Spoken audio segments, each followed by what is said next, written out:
I already know this is going to be a controversial video, but whatever, we gotta do it. From what I've gathered, people really like the R9. People just seem to love that little thing for no reason. And I admit, I was contributing to the love of the R9. I said it was one of my favorite bikes on sale today, and I still think it's a fantastic bike, but it has a small problem. And as evidenced by this that happened in my community recently, I think it's a problem that's gonna get people hurt. Unless it's talked about in a way that people aren't going to like. People aren't gonna like me for this, but it's fine. We're gonna have to talk about this. Time to completely ruin people's perception of the R9. Now, in order to show you the issue that I've been experiencing with the R9, we kind of have to ride the motorcycle. I know, crazy, lost art in this world, right? One of the last relics of my time. And of course, the obligatory cold start that I know a lot of people seem to care about.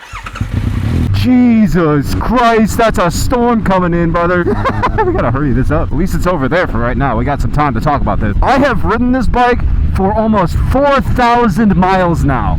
I have put some seat time on this motorcycle since I bought it, while also balancing this between like five other bikes. I have put some time in, brother, let me tell you. And like I've stated, my original reaction to this bike, my first impressions of it, the first like 3,000 miles or so were super positive. I had a lot of really good things to say, and if you want to see the really good things I have to say, there are previous videos that kind of dive into that. But a brief like little overcap, I like the way this bike feels, I like the way it handles, it has like music, navigation. I recently figured out how to use the navigation. It's super sick. I have said a lot of really nice things about the R9. I don't need to like reiterate all the really nice things that I've said about this bike. My God, it's about to rain. But this bike has a flaw that I've noticed after 4,000 miles, and I think I've finally been able to put it into words, because to be honest with you, I've been scared to put it into words because I already know the feedback that I'm going to get on this. It's the throttle. The throttle feels weird. It feels off. And I know exactly how to describe it because I have another motorcycle that does this exact same thing. You see, when you're going on the throttle, let's say you're holding it at like 40, 30 miles an hour, there's a little bit of a pulsation sensation. It feels like the bike is like raising and lowering the throttle position even though you're holding your hands steady. And I think it's a symptom of having a poorly tuned electronic throttle from the factory from Yamaha, because my Ducati does the same thing. And my Ducati is running a factory tune. Now, the reason I think that this is an issue is for people like me, people who ride motorcycles are not necessarily experts. Dear God, this is why I knew I was going to get a lot of hate for this. I am not an expert rider, nor have I ever claimed to be. I'm simply a guy who rides motorcycles a lot, but I don't do like track riding a lot. I've done track days before. I just don't do them a lot. And so the caveat of that is I'm not a very experienced.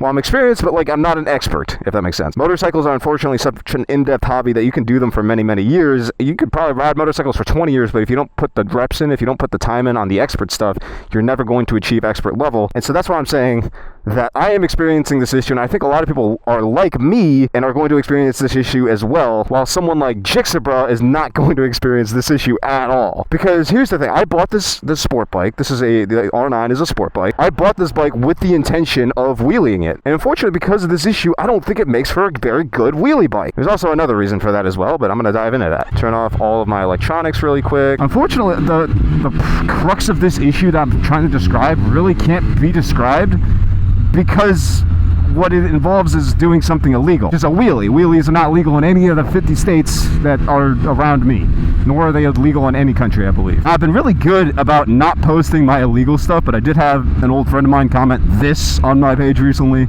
So like, I'm really not trying to promote that type of riding. But I feel like at the end of the day, we're all men. We're all like boys. We're all grown up men and women on this page. And people buy sport bikes to enjoy them, to have fun. People want to buy their sport bikes to pop little wheelies here and there. They want to buy them to break the speed limit every once in a while in a safe manner.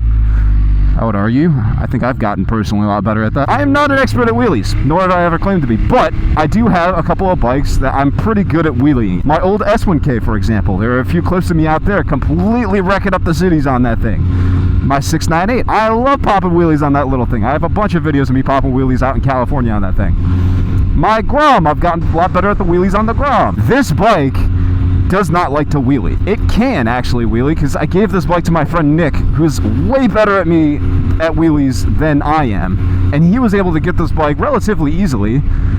But there was a caveat to it. On the highway, he had to slow down to around 30 miles an hour, 30 to 40 miles an hour on an interstate in order to wheelie this bike. Now, Matthew, okay, what's stopping you from just, popping up a little nooner on the side streets? Because, 30, 40 miles an hour, that's like what the speed limit is right here. It's not meant to pop wheelies on the interstate. Well, my little youngin', it is unfortunately a sport bike with a really stiff rear end, and so if you're popping wheelies and you live in an area with not the best roads, kind of like I do, more often than not, you're going to try to pop a wheelie, you're going to hit a speed bump, you're going to have to bring it back down, and if you, on this bike specifically, if you bring this bike down, and if you're not matching, like if that front wheel isn't perfectly straight, you're going to get an extremely violent speed wobble. And that brings me to my next point. The balance point feels scary. Again, this is going to be a thing that is exclusive to me and people like me. I haven't talked to the guy who wrecked, and I hope he's all right. I heard he got broken finger and a couple of road rash, things of road rash.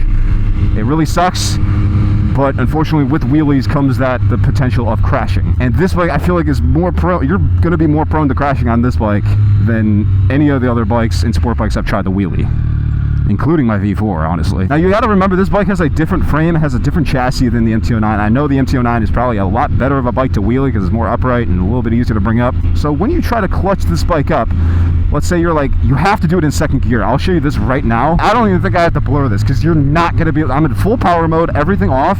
Watch. You can't bring the front wheel up. It will not come up in third gear. Whoa. Whoa. Gear, I'm abusing this thing for you.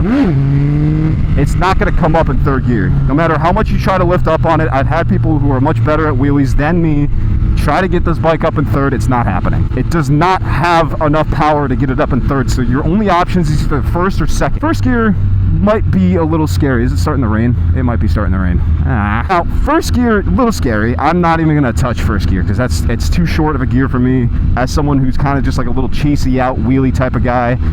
First gear is too short. Second gear, it starts to lack the power, which is weird on a middleweight sport bike. You have bikes like the 636 that are like known for wheelies and it can pop wheelies in first, second, no problem. But this, it's like, why is it so hard to get it up in second? The bike has a little like pickup zone. Get the bike up like a tiny little fraction of an angle, and then from there you have to gas it and bring it up to balance point if you're actually trying to wheelie this bike. We're gonna have to continue the rest of this video in the garage, unfortunately, because I am on a tangent. So it is starting to rain. Unfortunately, my helmet camera is not waterproof, so I have to pack this. I brought a little bag with me because I knew this would happen. But I want to finish my little tangent. So when you bring the bike up in second, you hit like probably about that high up, right? You cross that little like section right there, you hit that point, and then you have to gas it to bring it up to proper balance point. But that is, okay, this starts to come back to what I was talking about, the throttle. From what I can feel, when you're holding it at that, like when you're trying to bring it up, the throttle feels like it's pulsating. It goes like, it's so subtle. It's so hard to feel if you don't know what you're looking for. But it just feels like, it starts like, but it's so subtle, but you can feel that when you're trying to do something such as a wheelie, something as dangerous and stupid, kind of cool as a wheelie. And that has been the difference to me between a successful wheelie and one that feels like I'm about to die, is when I feel that pulsation feeling. Now, my theory is it has something to do with the way these bikes have emissions these days, because my V4 does the exact same thing, which is why I've given up trying to wheelie that bike as well, because it has the same problem. Something like my old S1K did not have that problem after a tune. And so what I honestly think it comes down to is it's a tuner problem, and that's why this bike is doing that. All right, let's pack up the camera and get back to the garage, because we're gonna have to finish that video up back then. Well, okay, ladies and gentlemen, I apologize for the brief interruption to the programming, but I've wheelied sport bikes before. It's not my first time, which is why I don't think I feel alone on this one, especially considering someone wrecked one just yesterday as we're recording this video. That's why I really felt inclined to talk about this before you guys go out and buy an R9 expecting it to be like a sport bike experience. Because in some ways, it's really not. I really didn't expect that you have to slow down to like 30, 40 miles an hour in second gear to get this bike to do an actual clutch up wheelie. Power wheelies are a whole different story. First gear, yeah, it'll do it. Second gear, I just thought this bike had more power. And it doesn't. Off camera, because I really do try not to record stupid stuff on camera. I've raced a couple of 600s. I've raced stock 600s. I've raced 636s, R6s, and every single time it loses. Which is, again, not a big deal, but you have to understand that before buying an R9, it's slow. It's not a usual middleweight sport bike. And I get so frustrated with the fact that it's hard to wheelie. If you're like Jixabra, which a lot of people are not, A lot of people think that they're Jixabro, and they're not. And Jixabro was talking to me about coming to Ohio and trying out the R9, and I'm sure he's going to whip this thing. And he's not gonna have a problem with it. He's gonna ride it, and he's gonna wheelie it, and it's not gonna be, like, what I'm saying here doesn't apply to someone like him. To me personally, I know, and I talk to a lot of people around my area, I talk to a lot of people in other motorcycle communities outside of my own state. I almost represent the majority of bikers and what their skill level, like where their skill level is at compared to people who have been riding for longer than I've been alive. So I think I'm kind of just giving up on wheeling this thing. I don't know. I don't want to wheelie the R6. I'm not wheeling the H2, I'll tell you that right now. The V4, like I said earlier, it's experiencing the same problem where it feels like the throttle's pulsating whenever you try to go for a wheelie, and then that weird pickup point where you're trying to bring it back. It's that pulsation makes the difference between you going too far back and you slamming back down. I've given up on wheeling that bike a while ago, which is probably for the best because you're wheeling that thing at like 100 miles an hour. This thing, I'm just disappointed. Well, I hopped back on the bike because I got bored and hungry too. I realized that this video is like making a mountain out of an anthill because it's really not that big of a deal. I mean, God forbid a white boy wants to wheelie his bike, but oh no, I can't wheelie my bike it doesn't wheelie itself. No, dude, I get it. I did a lot of glazing of this bike, and I just want people to understand and educate themselves before they get into it. Before they spend $12,000 on this little motorcycle right here that's kind of hard to get right now. And you may find that you're not going to have the same experience. Like I said, I gave this bike to my buddy, and he was wheeling it, and he said it wheelies awesome. Again, granted, he had to slow down to sub-highway speeds in order to wheelie this bike on the highway. And it's not a really great bike to wheelie on side roads, like I was trying to say earlier. But I didn't know that before getting into this bike, and so I just want to make this a point now before more and more people start to buy this bike. Because I don't want you to buy this thing having the idea that it's going to be like the traditional like 636 kind of riding style where you can pop a little highway wheelie and do everything. It's like, no, it makes significantly less power than a traditional middleweight sport bike. Not significantly, it's marginally. It's 115 horsepower as opposed to like 125, but still, it matters. It adds up. And you do notice a difference. Like when I hop on my R6, it is faster than this bike. And yeah, torque, like people say torque is more fun, but if it's not doing torquey things, then like, who really cares? Pop it in a second, bro. Like if you try to power wheelie this thing, not gonna do it. Not gonna do it. It just feels weird. It feels like it has like a, but I don't know if you can really hear it audibly. It just feels when you're riding it. It's like, oh, the boy is hungry for some Chipotle. There's a huge line. My God. Listen, for $12,000, it's still not that bad of a deal. Cruise control, electronic throttle, electronic modes. Like I said, quality. I can't say enough praises about this bike, which I have.